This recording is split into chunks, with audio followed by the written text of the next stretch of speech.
O Army, nakailang stream na ba kayo ng bagong music video ng BTS na Swim na kanila ring title track para sa album na Arirang? Ang American actress na si Lily Reinhart may pasilip din sa behind-the-scene moments ng kanilang MV.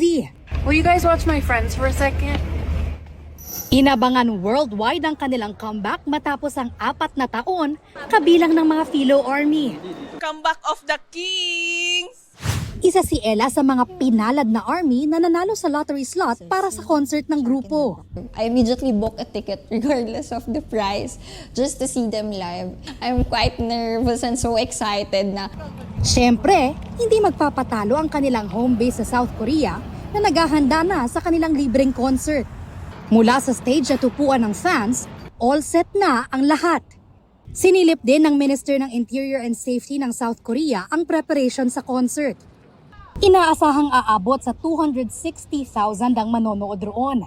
At isa na nga rito, ang kapuso star na si Megan Young. I'm in Seoul to watch the comeback of BTS. I'm a mama.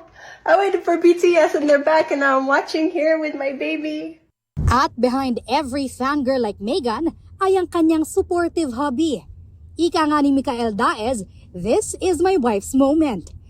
Pero sa gitna ng excitement, may tila bad news ang BTS leader na si RM matapos ma-injure ang kanyang ankle.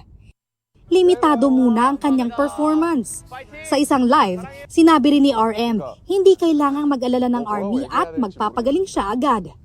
Bea Pinlac, nagbabalita para sa GMA Integrated News.